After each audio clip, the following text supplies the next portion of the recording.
حضرت سیدنا ابراہیم علی نبینا علیہ الصلوۃ والتسلیم کا ذکر یہاں پر ہے، وہ جو آپ کے بچپن میں واقعہ پیش آیا کہ آپ تنہا اپنی آبادی میں تھے جو اللہ کی عبادت کرتے تھے، باقی سب کے سب وہاں پر بتوں کی پرستش والے، کچھ ستارہ پرست تھے، کچھ سورج کے پوجا والے تھے۔ ان سارے مشرکین کے بیچ میں تنہا ابراہیم علیہ السلام ہیں جو اللہ رب العزت کی عبادت کرتے اور لوگوں کو بلاتے بھی تھے کہ اس دین کی طرف آؤ۔ سگے چچا کو بلایا، آزر جو مشرک رہا، حضرت ابراہیم علیہ السلام کی دعوت پر وہ نہیں آتے۔ بتوں کا تو ایک بہت بڑا میلہ لگتا تھا، اتنے بڑے وہاں پر تراشے ہوئے ان کے اپنے خدا تھے جن کے پاس منتیں مانگی جاتی، اعتکاف کرتے، نظر و نیاز کرتے، اس زمانے کے جیسے طریقے تھے ان کے۔ ایک مرتبہ ایسا ہوا کہ وہ لوگ پورے کے پورے گاؤں کے باہر میلے میں گئے تھے اور گاؤں میں کوئی نہیں تھا، ابراہیم علیہ السلام اکیلے آئے یہ جھوٹے خداؤں کے پاس، کلاڑی اپنے ہاتھ میں لے کر ایک ایک کو مارتے اور گراتے چلے گئے، سب کو توڑتے چلے گئے اور ان سے کہتے بھی تھے کہ میں مار رہا ہوں، بچا لو اپنے آپ کو۔ کون بچاتا؟ وہ اپنے جسم سے مکھی نہیں ہٹا سکتے۔ پھر اس کے بعد سارے لوگوں کو زمین بوس کر کے بڑے بت کے گلے میں کلاڑی لٹکا دیا، جو سب سے بڑا تھا اس کے گلے میں کلاڑی لٹکایا اور واپس چلے آئے۔ شام کو جب لوگ آئے گاؤں والے، اپنے خداؤں کا یہ حشر دیکھا تو آگ بگولا ہو گئے۔ یہ سب ایسی درگت کس نے بنائی ان کی؟ قرآن میں اللہ تعالیٰ فرماتا ہے قالوا من فعل هذا بآلهتنا، سب کہنے لگے کہ کس نے کیا ہمارے خداؤں کے ساتھ ایسے؟ پھر سب آپس میں بات کرنے لگے، قالوا سمعنا فتى يذكرهم يقال له ابراہیم، ہم نے سنا ہے کہ ایک نوجوان رہتا ہے جس کا نام ابراہیم ہے، اسی نے کیا ہوگا، وہ اکیلا نہیں آیا تھا ہمارے ساتھ۔ تو لوگوں نے کہا بلاؤ اس کو۔ بادشاہ وقت کے سامنے بلایا گیا اور پوچھا گیا اَأَنْتَ فَعَلْتَ هَذَا بِآلِهَتِنَا يَا ابراہیم، اے ابراہیم ہمارے خداؤں کے ساتھ تو نے ایسا کیا ہے؟ یہ سب ایسی درگت ان کی تو نے بنائی، سب ٹکڑے ٹکڑے نیچے گرے ہوئے ہیں۔ قَالَ بَلْ فَعَلَهُ كَبِيرُهُمْ، ابراہیم علیہ السلام نے کہا نہیں، ان کے بڑے نے کیا ہے، ان کے ساتھ ان کے بڑے نے کیا ہے۔ بڑا بہت موجود تھا نا، بڑا جس کی کلاڑی گلے میں لٹک رہی تھی، تو لوگ حیرت میں رہ گئے کہ ایک بڑے نے چھوٹوں کو سب کو کیسے مار دیا۔ ابراہیم علیہ السلام نے ذو معنی بات کی تھی، یعنی جس کو دو معنی والی بات کہا جاتا ہے۔ وہ تو جاہل سمجھ رہے تھے کہ ابراہیم نے کہا ہمارے بڑے خدا نے سب ایسا کیا، جبکہ ابراہیم علیہ السلام کی نیت یہ تھی کہ ان کا بڑا تو میں ہی ہوں، ان کا بڑا میں ہی ہوں، ان کے بڑے نے کیا ہے، آپ سچ ہی بول رہے تھے۔ لوگوں نے کہا ان کا بڑا ایسا کیسے کر سکتا ہے، ایسے کیسے کر سکتا ہے؟ تو آپ نے کہا باقی تو سب مرے ہیں، ایک تو کھڑا ہے، اس سے پوچھو کس نے کیا، ایک تو ابھی باقی ہے نا، اسی سے پوچھو باقی سب کے ساتھ ایسے کس نے کیا۔ تو سب غصے میں لال پیلے ہو گئے، کہا کہ تم ہمارے خداؤں کے بارے میں ایسی ایسی باتیں کرتے ہو۔ تو ابراہیم علیہ السلام نے کیا جملہ کہا کہ اُفٍّ لَكُمْ وَلِمَا تَعْبُدُونَ مِن دُونِ اللَّهِ أَفَلَا تَعْقِلُونَ، لعنت ہے تم لوگوں پر، اللہ کے سوا دوسروں کی عبادت کرتے ہو، ایسوں کی جو نہ اپنے آپ کو بچا پا رہے ہیں، نہ کسی کو نفع دے سکتے ہیں، نہ نقصان دے سکتے ہیں، ایسوں کی عبادت کرتے ہو۔ اب ظاہر سی بات ہے حق بات کڑوی ہوتی ہے، کڑوی لگتی ہے، ہوتی نہیں ہے، لگتی ہے کچھ لوگوں کو جن کو قبول نہ کرنا ہو۔ اور غصے میں ان لوگوں نے ابراہیم علیہ السلام کے خلاف ایک محاذ چھیڑ دیا، حکم ہوا کہ ایک آگ لگائی جائے اور انہیں جلایا جائے۔ یہ سن نہیں پاتے ہیں، حالانکہ جو حقیقت ہے وہ بتاؤ تو لال پیلے ہو جائیں گے، غصے میں آ جائیں گے۔ یہ برسوں سے چلا آ رہا ہے، برسوں سے ایسا ہے۔ ابراہیم علیہ السلام کو آگ میں ڈالنے کے لیے انہوں نے جو آگ لگائی، تفسیر میں اس کے لیے فرمایا گیا 1 مہینے تک جلاتے رہے، 1 مہینے تک سارے لوگ لکڑیاں جمع کیے، جنگل کاٹ کاٹ کر کے انہوں نے لکڑیوں کا اوٹ لگا دیا۔ آگ جب بھڑکائی گئی، اندازہ تو کیجئے ایک ابراہیم علیہ السلام کو ڈالنا تھا، تو اتنی آگ کی کیا ضرورت ہے، اتنی آگ کی کیا ضرورت ہے؟ یہ مشرکین کی فطرت ہے کہ انتقام جب لینے کی بات آتی ہے تو یہ بھڑک جاتے ہیں اور بہت ہی زیادہ بڑے پیمانے پر نقصان پہنچانے کے پلان بناتے ہیں، پہلی چیز سے بھی عادت رہی ہے۔ اتنی بڑی آگ لگائی، یہاں تک کہ اوپر سے اگر کوئی پرندہ بھی جاتا تو جل جاتا، اس آگ کی گرمی اتنی تھی. اور سب سے پہلے ان لوگوں نے منجنیق بنائی. منجنیق جس میں پتھر رکھ کر کے جو توپ ہوتا ہے نا, توپ جس طرح اڑاتے ہیں, وہ ابراہیم علیہ السلام کے لیے بنائی گئی سب سے پہلے, کیونکہ قریب میں جا کر کے ڈالے گا کون آگ میں؟ جو قریب جاتا وہ بھی جل جاتا. کافی دور 1 میل تک اس کی گرمی آ رہی تھی. منجنیق میں ابراہیم علیہ السلام کو رکھ کر کے اڑایا گیا تاکہ آگ میں وہ اچھل کر کے جائیں. قریب تک تو کوئی جا نہیں سکتا تھا. انہوں نے منجنیق میں رکھ کر کے ابراہیم علیہ السلام کو اڑایا.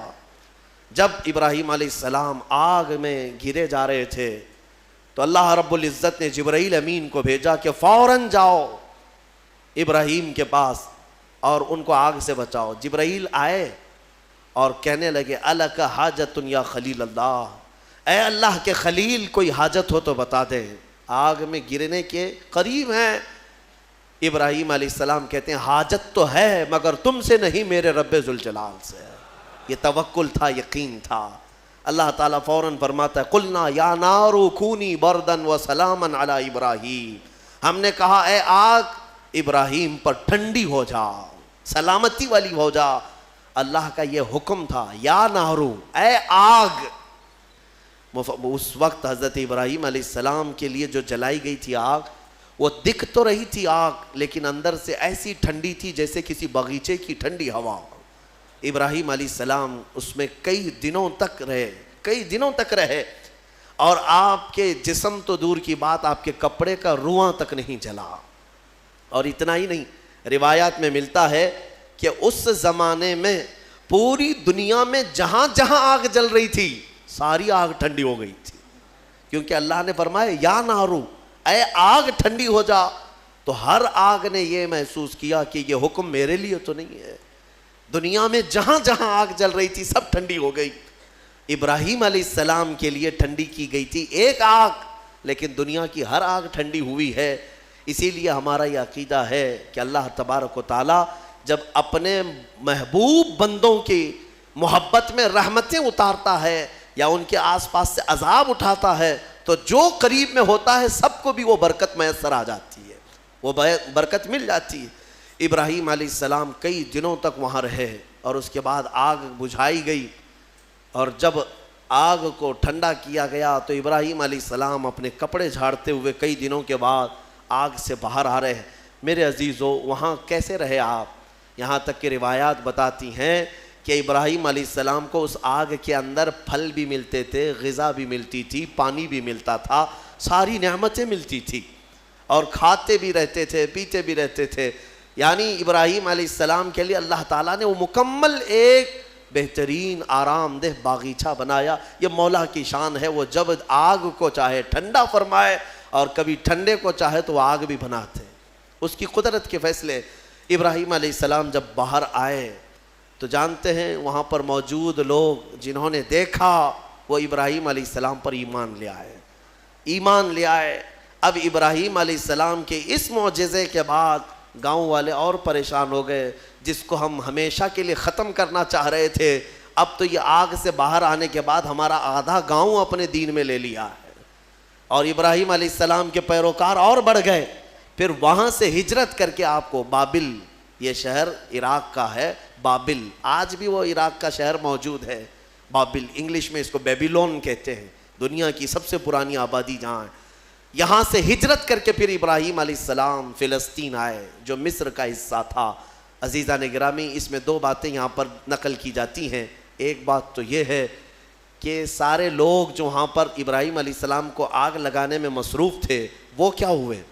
آگ جب بجھی ایک ہی دن کے اندر اللہ نے اس قوم پر ایسا عذاب نازل کیا کہ ان کے جسم زندگی میں ہی سڑ گئے, ایسے کہ ان کی انگلی لگاؤ تو گوشت نکل جائے.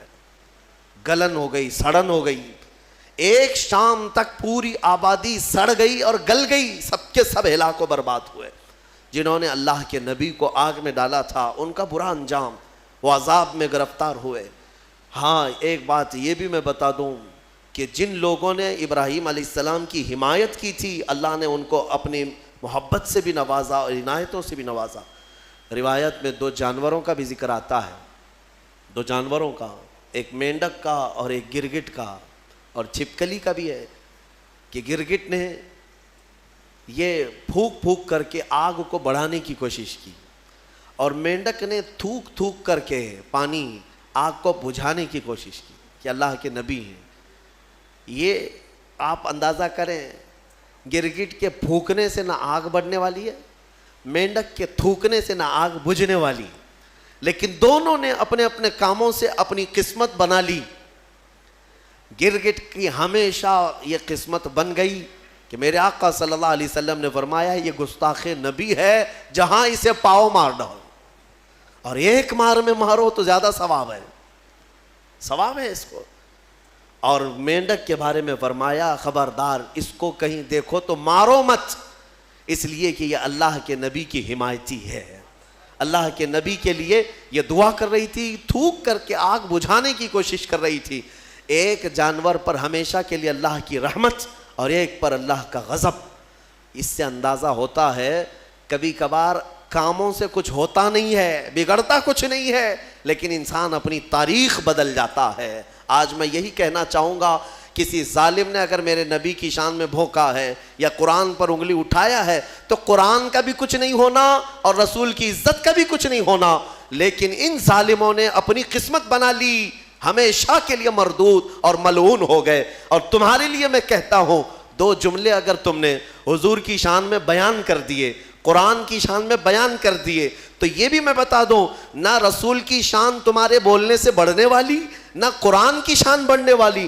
ان کی شان تو خود میرے مولا نے بڑھا رکھی ہے. ہاں لیکن اتنا ہوگا کہ ان تمہارے دو جملوں سے تم بھی قیامت تک اپنی قسمت بنا لے جاؤ گے.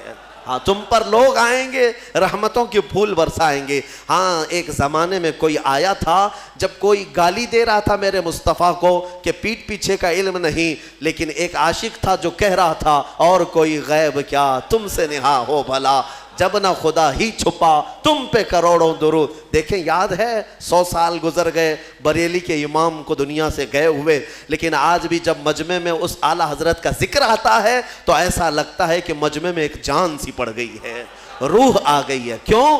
اس لیے کہ اپنے زمانے میں قلم ہی تو اٹھایا تھا, قلم ہی اٹھایا اور اپنے گھر پر بیٹھ کر کے دفاع کیا رسول پاک کی عزت کا. اسی لیے میں کہتا ہوں یہ مت سمجھنا کہ تمہارے کہنے سے کیا ہونے والا ہے, تمہارے بولنے سے کیا ہونے والا ہے. ارے میں تو ایک چھوٹا آدمی حضور کی شان میں بول کر کے کیا کر لوں گا, باقی بڑے بڑے نکارے بج رہے ہیں. ایسا نہیں ہے میرے عزیزو. مینڈک نے صرف 2 بوند تھوکے تھے, لیکن صدیاں گزر گئی, آج بھی اس پر اللہ کی رحمت ہے. آگ بجھانے کی کوشش کی تھی, نبی کی حمایت کی تھی, اللہ نے آج تک اس پر رحمت کی ہے. اسی طرح آپ بھی اپنی قسمت کا حصہ لے سکتے ہو. دنیا بھونک رہی ہے تو بھونکنے دو, لیکن تم جب بھی جوش میں آئے یا جذبے میں آئے تو یوں کہا کرو رہے گا یوں ہی ان کا چرچا رہے گا. پڑے خاک ہو جائیں جل جانے والے, خاک ہو جائیں عدو جل کر, مگر ہم تو رضا دم میں جب تک دم ہے ذکر ان کا سناتے جائیں گے. تمہارے کہنے سے آپ کیا سمجھتے کچھ نہیں ہوگا؟ بہت ہوگا, بہت ہوگا. آنے والی 100 نسلیں بھی یاد رکھیں گی کہ نبی پر کوئی بھونک رہا تھا تو ایک عاشق جواب بھی دے رہا تھا, میرے مصطفیٰ کریم صلی اللہ علیہ وسلم کی عزت پر بات کر رہا تھا. یہ تاریخ بن جائے گی. یہی نہیں, قیامت کے دن بھی کروڑوں کا نہیں اربوں کا مجمع ہوگا, لیکن تمہارا نام لے کر میرے مصطفیٰ پکاریں گے, نام لے کر پکاریں گے. کہاں ہیں فلاں بن فلاں؟ جب لوگ گالیاں دے رہے تھے تو تیری زبان میرے نغمات بول رہی تھی. جب لوگ ہرزہ سرائی کر رہے تھے تو کوئی کہہ رہا تھا محمد سید الکونین والثقلین والفریقین من عرب ومن عجم. 700 سال ہو گئے امام بوصیری کو دنیا سے گئے ہوئے, لیکن آج بھی ہمارے مجمعوں میں مولایا صلی وسلم کے قصیدے گنگنائے جاتے ہیں. کیوں؟ اس لیے کہ وہ ایک چٹائی پر بیٹھ کر کے ہی میرے مصطفیٰ کی شان بیان کیا. مولا نے امام بوصیری کو ہمیشہ کے لیے زندہ کر دیا, ہماری مجموع میں زندہ کر دیا. دیکھیں حضور کی شان میں جس نے بھی کہا وہ آج بھی زندہ ہیں, ان کے نغمات بھی زندہ ہیں, ان کے اشعار بھی زندہ ہیں. گستاخی کرنے والے آئے چلے گئے, کہاں ہے ان کا, ان کی گستاخیاں کہاں ہیں؟ نہیں ملیں گی تمہیں. لیکن ہر زمانے میں ہر علاقے میں, ارے یہاں کرناٹک ہے آپ کا علاقہ, آپ کی زبان ویسے تو کنڑ ہے یا ہندی ہے یا جو بھی ہے, آپ کو عربی سے کیا تعلق ہے؟ عربی جانتے بھی نہیں ہو، لیکن جب کبھی کوئی مولا یا صلی وسلم دائماً ابدا پڑھتا ہے، سمجھ میں کچھ نہ آئے، ہاتھ بھی باندھ لیتے ہو، گردن بھی جھکا لیتے ہو۔ کیوں کرتے ہو؟ اس لیے کہ یہ عشق کی بولی ہے، عشق کی بولی ہے۔ اور ایک عاشق نے کہا تھا، تنم فرسودہ جہاں پارا سے ہجراں یا رسول اللہ، دلم پژمردہ آوارا سے عصیاں یا رسول اللہ۔ فارسی کلام ہے، علامہ عبدالرحمن جامی کا لکھا ہوا ہے، لیکن جب ہم اردو والوں میں بھی پڑھتے ہیں تو گردنیں جھومنے لگ جاتی ہیں۔ کیوں؟ عشق کی بولی ہے، عشق کی بولی ہے۔ اور یہاں پر عشق کی بولی کے لیے نہ نسل دیکھی جاتی ہے، نہ رنگ دیکھا جاتا ہے کہ بولنے والا کون سی ذات کا ہے، حتیٰ کہ میں آپ کو یہ بتاؤں کہ بارڈر بھی نہیں دیکھے جاتے، ہندوستان کا ہے کہ پاکستان کا ہے، یہ بھی نہیں دیکھا جاتا۔ عشق کی بولی اگر بارڈر کے باہر سے آتی ہے تب بھی سویکار کیا جاتا ہے کہ نبی کی تعریف کر رہا ہے۔ محمد کی محبت دین حق کی شرط اول ہے، اسی میں ہو اگر خامی تو سب کچھ نامکمل ہے۔ وہاں سے اقبال پکار رہا ہے، دوسری زمین سے